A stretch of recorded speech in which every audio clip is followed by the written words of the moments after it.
In this presentation, we're going to explore family dynamics, family life cycles, and what healthy and unhealthy families look like.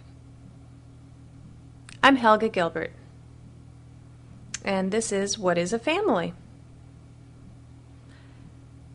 Make sure to read chapters 1 and 2 in the Gladding book for a foundation for the rest of the course. I'll highlight some material I think is really important and can provide some cohesion to the rest of the coursework.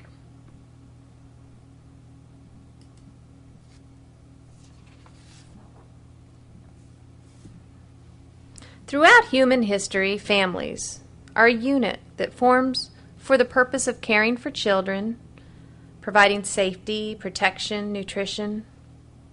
Over time, families accumulate resources that are shared and added to. Emotionally, families can provide a sense of belonging, attachment, intimacy, and love. People, in the best of circumstances, feel very nurtured within their family. Cultural behaviors and beliefs are kept alive through the family. Almost all the theories we're going to study about families view them as an interactive and intricate system. And in this system, the members are engaged constantly in a causal chain, influencing and being influenced by each other. Let's explore this idea of a system a little bit more.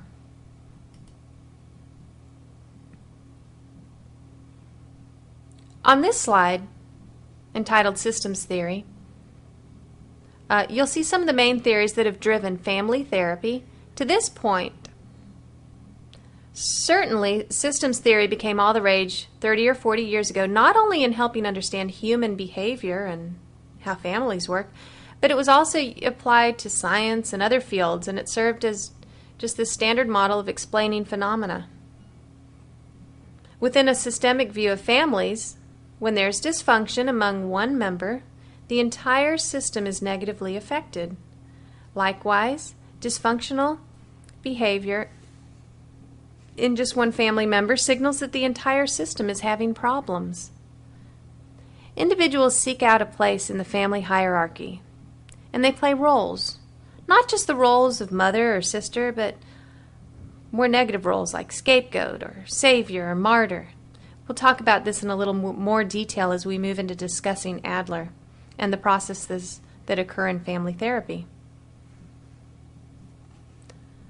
So, the family system seeks to stay in a state of relative calm and balance, and the members do whatever is necessary to keep this homeostasis, or, unchanging quality. In the systems theory, it's also believed that the family is only as strong as its weakest link, and because of this, the family tends to nurture and encourage all members so that it can be a very strong system. As time went on, theorists began to like the idea of circular causality a little bit better than just a linear cause and effect. This happens, people react to it. Rather, they saw more value in viewing it as a circular causality that states that behavior doesn't need to only be explained and expressed as cause and linear. Rather, behavior from individuals and families caused events that cause other actions and events in response. Think of a loop and many loops together creating a necklace. Another theory that guides family therapy is social constructionism.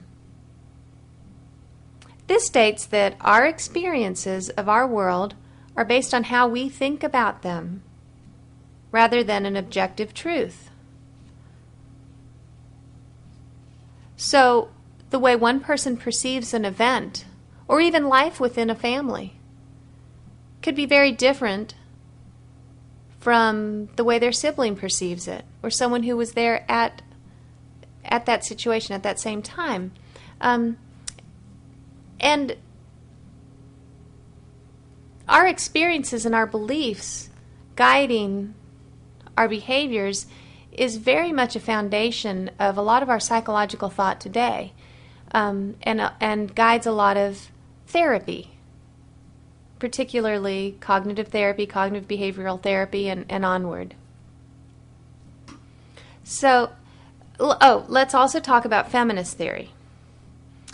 Feminist theory has also begun to play a role in guiding how we do family therapy and in guiding the individuals who have lent their theories and philosophies and work and writing to this field. Feminist theory believes that there's a need to look at the power structures within the family and ensure that our theories and therapies don't serve to reinforce these stereotyped roles. Also, feminist theory has helped us recognize that cultural or social standards exist and may have become internalized by the client. By pulling apart these cultural or social standards,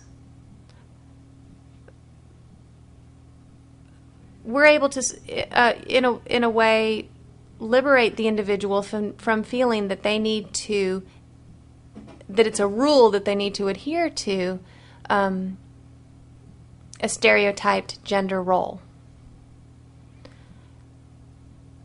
In feminist theory,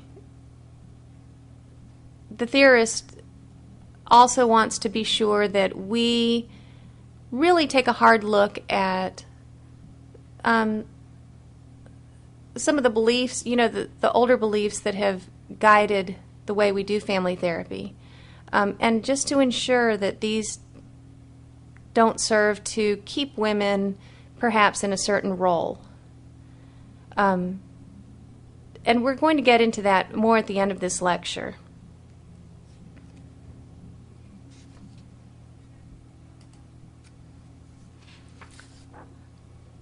Let's talk about the life stages of individuals and then families. I could almost guarantee that you've seen this before in other classes that you've taken. Erickson and his life stages. He did this work in the 1950s and 60s, and he looked at individual development through the stages. So between the years of 18 to 35 years old, we go through this period of intimacy versus isolation. These are the tasks that he felt needed to be accomplished at this age. It builds on Freud's stages. Remember Freud's stages at 1 year, the child satisfies a basic need and learns to trust others. And by age 6 or so, the child's interested in feeling accomplishment of their own personal goals, like learning to read or ride a bike. And then by the teen years, the child needs to figure out who they are, what their unique identity is. So then Erickson picks up with the next stage of individual development, which is intimacy versus isolation. So it either works or it doesn't. You achieve an intimate interpersonal relationship, you get married during these years, you date, you get married, or things go wrong and you're isolated, you're divorced, it didn't work out so well. You sort of missed this stage. And if you remember, Freud had that too. Freud had, you achieve it or you circle back around and it becomes a dysfunction. You get stuck in the anal stage or the oral stage, remember? So Erickson is really very much building off of this. Then he felt that between the ages of 35 and 65, it's a time of generativity. You're generating a body of work, your career, your family, you're building a house, you have a farm. You're very productive. Or, again, things go wrong and it's a period of stagnation. That would be the dysfunction.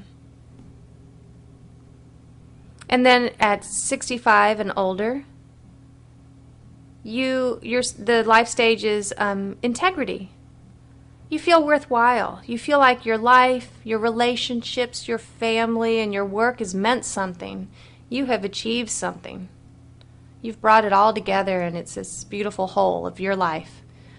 Or it didn't work out and that time is marked by despair.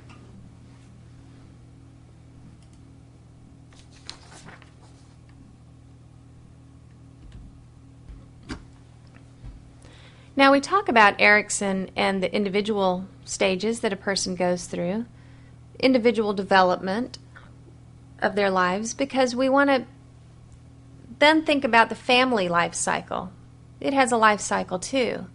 And then, to make it more complicated, we want to think about the individual having their stages that they move through, and then the individual living in a family that is also going through different stages. Carter and McGoldrick are big authors in this area. And so their family life cycle has sort of become the one that's, I guess, the most popular, most used. This is a 6-stage cycle for an intact, meaning functional instead of dysfunctional, an intact middle-class family with 2 parents. Important things happen or don't happen at these stages. If all goes well, we move through these stages with our relationships and self-esteem intact. There are challenges at each stage that a therapist needs to be aware of. Even within this class, we'd probably all fall within different stages here. Some of us might be single right now and concerned with finding the right spouse, mate, or maybe not. Maybe we're fearing commitment. Others of us in this class might be trying to manage young children and work and the household and the coursework. The text states, I'm going to quote, overall, as a general rule, marital satisfaction has tended to go down with each child that is added to a family. That's depressing, isn't it? But don't worry, it goes back up again as they age. Now, some other classmates might be in a very different part of their life cycle where they're caring for older adults, or maybe they're experiencing the turbulence of living with a teenager. Family therapists must view the individual and their stage of development as it fits within the family stage. The two, again from a systems perspective, are influencing the other constantly.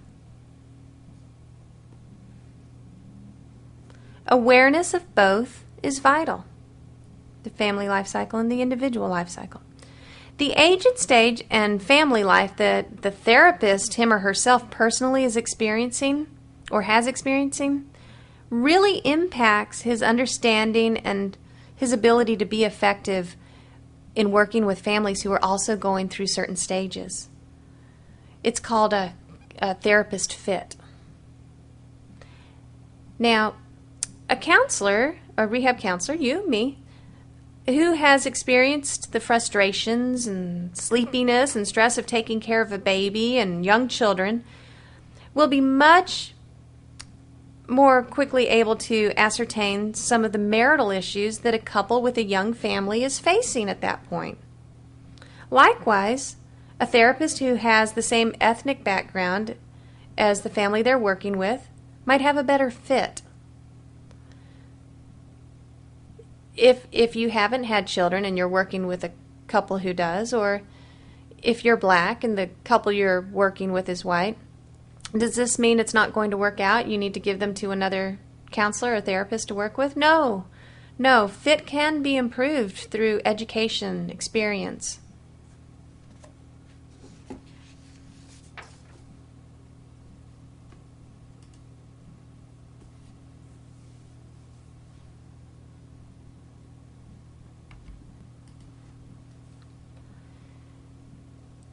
The textbook states that the 2 essentials a family therapist must understand are, number 1, the systemic and developmental nature of families, and number 2, individual and family life cycles.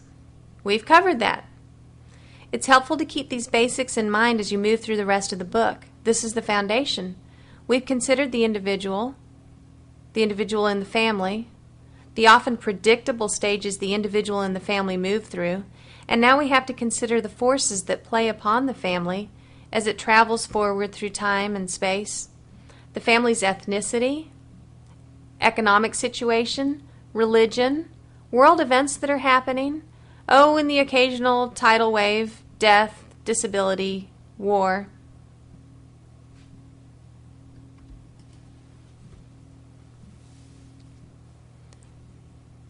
It's important that we don't simplify the individuals we work with. No one exists in only one context. The individual that comes into your office seeking help getting employment, that's just one slice of their life. And to truly help them, you have to see them in all of their complexity. No one exists in only one context.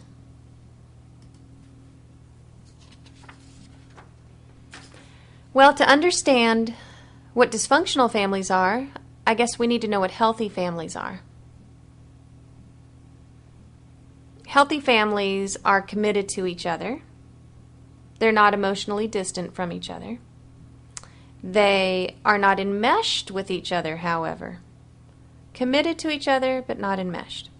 Family members spend quality time together. They have good communication skills. Healthy families have the emotional and material resources to deal with a crisis when it arises. As we know, they always do arise, don't they? Another good thing to remember about what healthy families do is they promote growth among their members.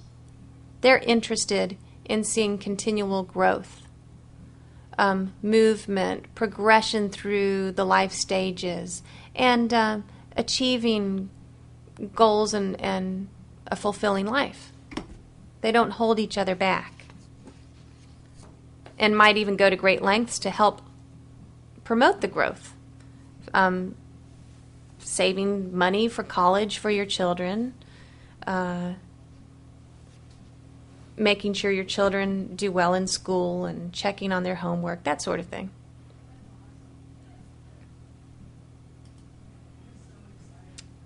Here's some more indicators of what healthy families look like.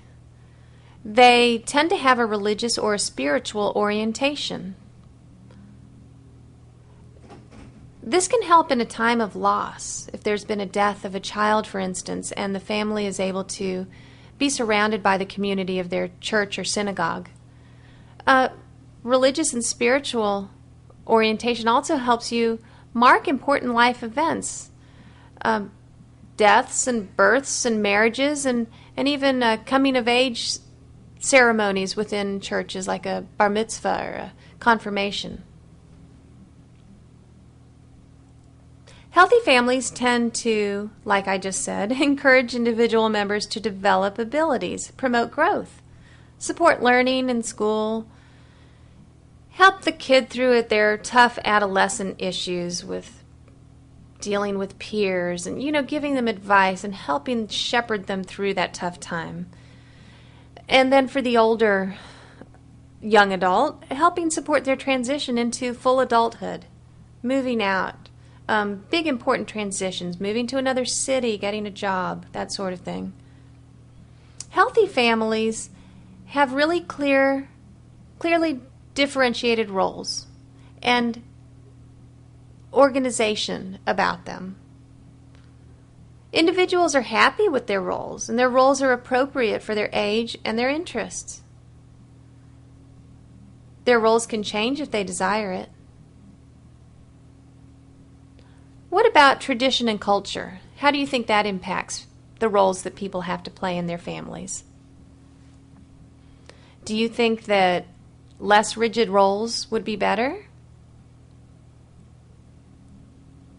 I think about maybe some Middle Eastern cultures where the gender roles are not flexible and difficult to change.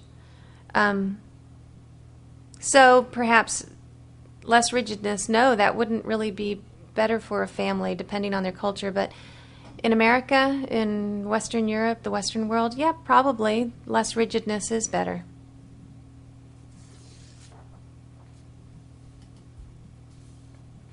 Now let's talk about family life stressors. Go ahead and look at page 36 of the Gladding's textbook. There's a figure on there, figure 2.2 on page 36. And just looking at the image, it can help convey quite a bit of information. I didn't re-represent it here because I just didn't know how.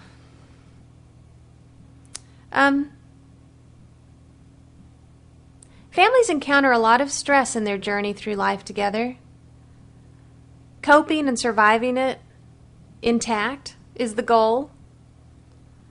The therapist has to understand how different types of stressors can converge upon a family as they march through time and as the individual members play out their individual life cycles. Carter and McGoldrick again. I told you they were big writers. They identify vertical stressors and horizontal stressors. And then, among the horizontal stressors, they explain what developmental stressors are, which are predictable ones, unpredictable ones, and historic ones. Okay, so it's really not as difficult as they make it, if you ask me. But I think the information is really helpful in getting a full picture of what the family therapist does. So the vertical stressors, I think of it as the hand you were dealt, or your lot in life. Beginning with the individual and then moving outward, you can see that concentric ring, moving outward to the immediate family, then the extended family, the community, and then the larger society that you live in. So you're faced with a barrage of stressors. Let's say as an individual, you're born with a specific physical disability. So that's at the individual level. Then let's move up a level. At the family level, just to pile on your stressors, you have an alcoholic father who doesn't provide well for the family. And then at the next level up, you have grandparents who are also addicts. At the community level, you live in a big city that it provides you with a job, but not with any sense of community that fulfills your needs for friends and culture and social life. Finally, along this vertical stressor, you never forget that you're a black female in a job that has few blacks and few females. And in your job and in your world, you don't know anybody with a disability like yours either. So, those are some good stressors. Now let's look at the horizontal stressors. Horizontal stressors occur over time. They're expected developmental things like marriage, jobs, babies, moving across the country. But then there are also unpredictable things too that happen over time to the family, like accidents or a recession, job loss, death, loss of a loved one.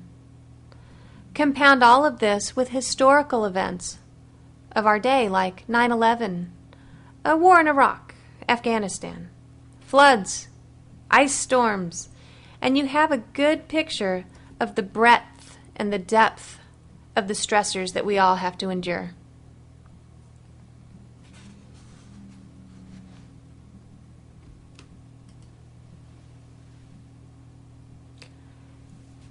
Families that function well can handle the expected stressors, developmental stuff, and they can handle the unexpected stressors too.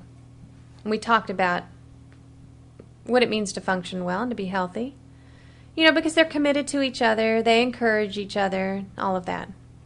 But also because they have skills like planning ahead, having social and emotional health, becoming and staying employed, having money, resources, remaining free of addictions, and generally being goal-oriented.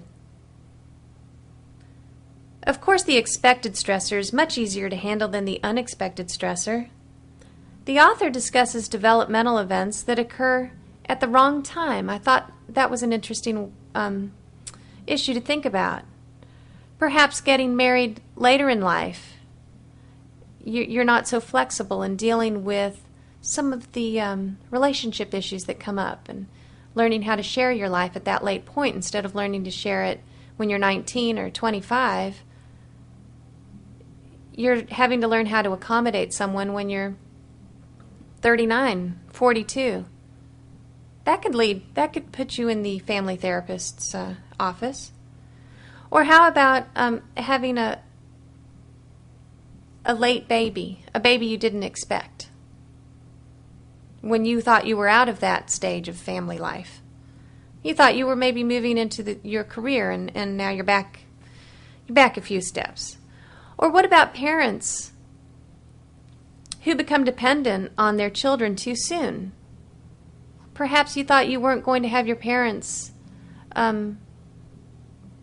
living with you until they were really elderly, but something's happened, and now you've got them in your house at the same time that you're trying to raise your kids. You know, and you're thinking, well, if this had happened when I was 55 or 60, I could handle it, but I can't handle it now.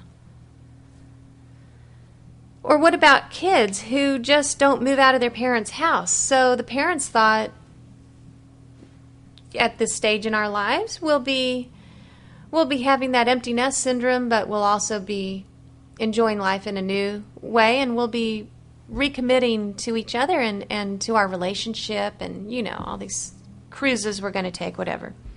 Maybe that doesn't happen because they have this child living with them that suddenly they need to help and support. Maybe it's a drain on their resources. These are issues that present in therapy.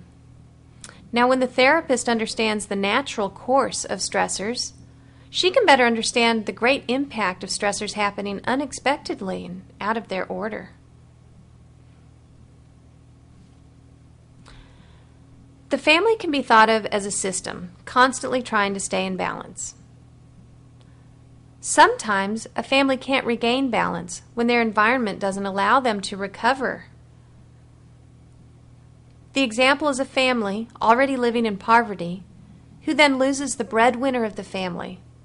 Compare this to an affluent family with many resources who also loses their breadwinner.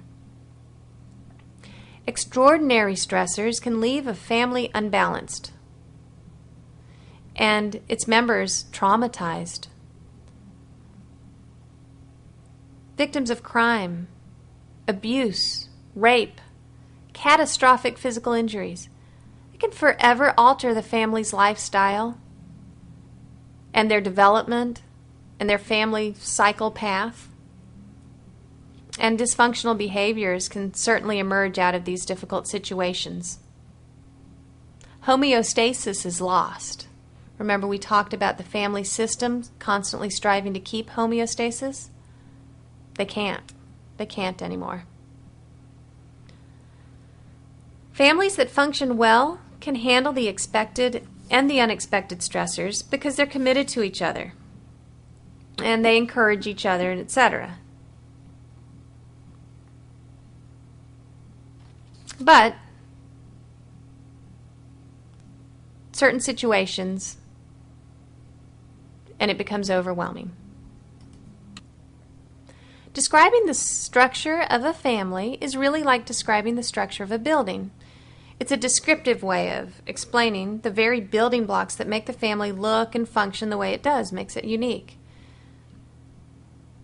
Now, in the world of psychology, the way a healthy family is structured can change when it needs to. It changes as the family changes, as different life events are occurring, like raising young children or following a new career path. Flexibility and adaptability are important in structure. A rigid, unbending family will not fare as well as a flexible and open family. When we talk about structure and function, we talk about symmetry and complementary relationships. A symmetrical relationship, for example, is a structure where each member attempts to fill in where the other leaves off. Both partners of a marriage assess what needs to be done to accomplish a satisfying family life. And each member works to become competent in meeting whatever needs need to be met. And they complement each other, right? They're symmetrical. I'm sorry. They're symmetrical, so they fill in where the other is not. And when you think of a symmetrical image, you think of an equal image. So in a symmetrical relationship, it may mean that both work outside the home and both share the work inside the home as well. Or it may mean that the higher earner works outside the home and the other keeps the house and the kids running smoothly. It's a decision based on need and not necessarily gender. It's not the female who stays home because she's a female. In a complementary relationship, there's more of a power differential. Earlier when I talked about feminist theory having its say about some of the older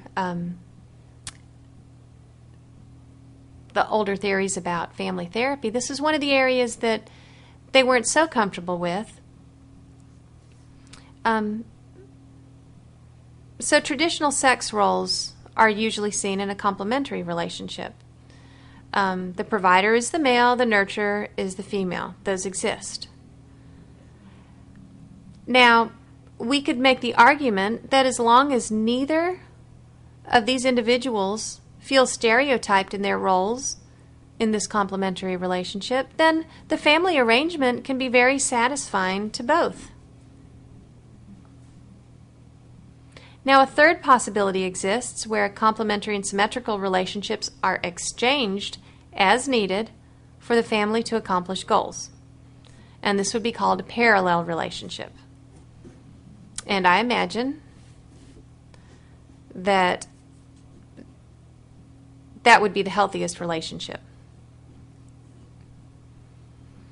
Because, you know, there are a lot of men who, it's not just women who feel encumbered by gender roles, a lot of men feel encumbered by it as well. So the feminist perspective is sensitive to that also, that gender roles aren't great for anybody all the time. Okay, next let's talk about centripetal and centrifugal functions in a family. A centripetal family is inwardly directed. When help is needed, members turn inward. A centrifugal family is more outwardly directed. Think of a centrifuge machine. It spins things outward, separates them. Personal and social needs are met instead of turning inward to the family. No, you venture out of the family to friends. So too far one way or the other becomes harmful to the family members. And if they're young children in the family, it becomes particularly harmful to the young children. So I think the book describes these in stages of, becoming extreme one way or the other.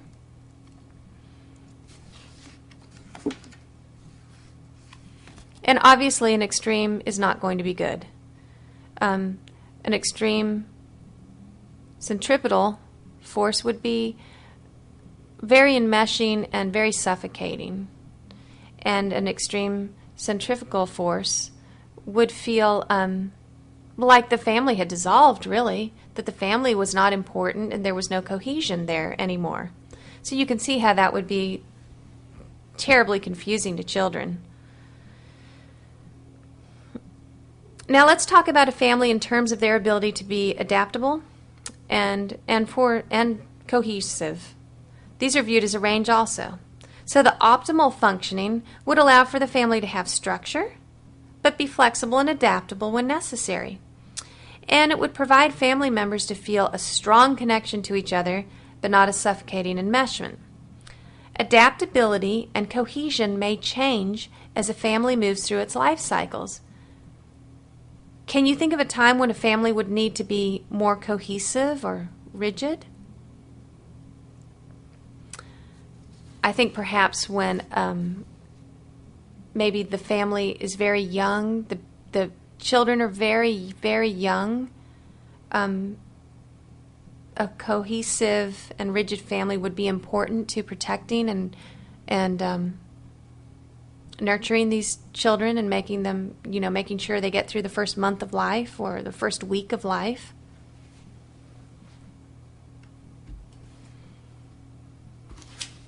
So finally, I feel a need to sort of wrap up this long and rambling lecture. So what do we take away? Why is it important to know about life cycles, structures, dynamics, and stressors?